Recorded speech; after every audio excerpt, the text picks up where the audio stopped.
m'a plutôt plu. Il s'appelle Ils sont votre épouvante et vous êtes leur crainte.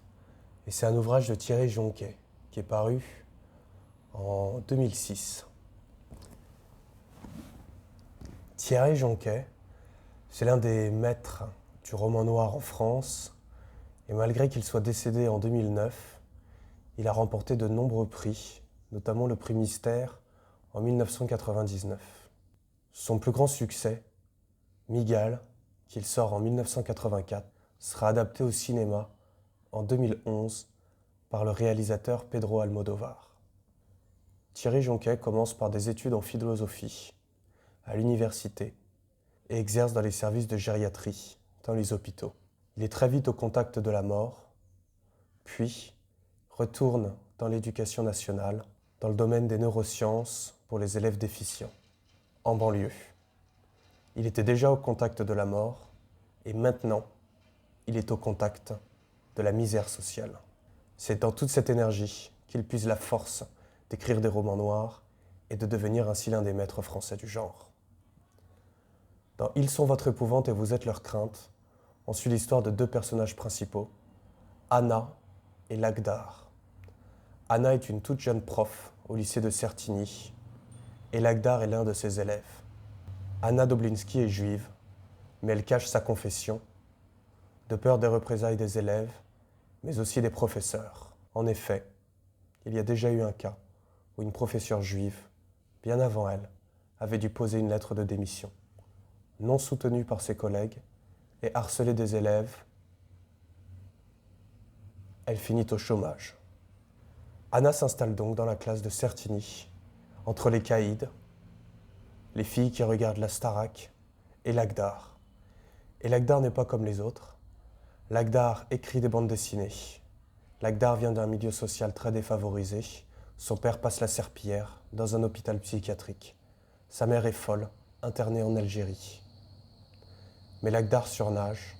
Il a son talent, il a une passion, et il devient peu à peu ami avec Anna et l'aide à résoudre les conflits de la classe. Une relation de confiance et d'amitié s'installe entre eux. Cependant, Lagdar va perdre son bras, un plâtre trop serré par un interne trop peu regardant. Mais les internes lui mentent et le spécialiste est obligé, un mois plus tard, de lui dire la vérité. Il ne retrouvera plus jamais l'usage de son bras. Peu à peu, Lagdar plonge dans une sévère dépression et plonge dans l'islamisme. Anna fait ce qu'elle peut pour aider Lagdar. Elle l'emmène au CDI, tente de lui faire suivre une scolarité avec sa main gauche, mais Lagdar n'y arrive pas et trouve réconfort auprès des islamistes de sa cité. Peu à peu, l'histoire sombre. Lagdar apprend que le médecin qui a réalisé une erreur sur son bras est juif. Le ressenti monte et sur sa mobilette, il va dans le village voisin de Certigny, un village riche, pavillonnaire, avec des skateparks bien entretenus, et retrouve ce médecin ainsi que son fils. Lagdar kidnappe et torture son fils. Lorsque la police vient le voir chez lui, il saute de sa fenêtre et meurt. Anna, de son côté, continue les cours entre les élèves qui découvrent sa judéité et les profs qui ne soutiennent pas Israël dans la bande de Gaza. L'histoire se termine sur les mêmes phrases qui ont chassé la précédente professeure juive. Fuyez. Et Anna fuit à son tour. Moi, j'ai beaucoup aimé ce livre. Les rapports de force entre quartiers. Donc on voit bien qu'il y a les Noirs qui ont un quartier de prostitution, les Arabes qui font du blanchiment d'argent et qui vendent du shit, les Blancs qui sont à l'héroïne, avec une enquête policière par-dessus. Ça raconte bien les rapports de force entre cités.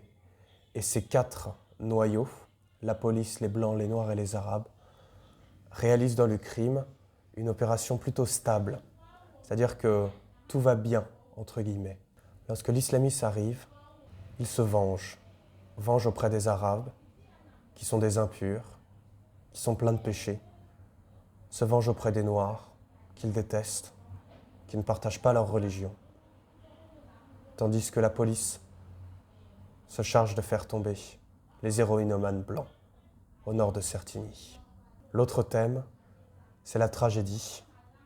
Thierry Jonquet excelle dans ce roman. Il va nous peindre la descente aux enfers de deux personnages, Et ce qui est fort, c'est qu'on n'a même pas l'impression qu'ils vont s'en sortir, mais on se dit, comment vont-ils sombrer?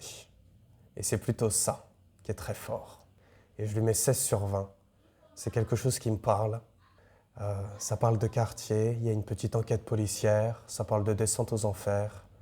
Sauf que là, on touche pas le fond pour remonter. On reste dans la vase. Et c'est ça qui est tout nouveau pour moi, que j'ai scruté avec un œil attentif. Je mets 16 sur 20 au roman. Thierry Jonquet, j'ai hâte de lire tes nouveaux romans. Bisous.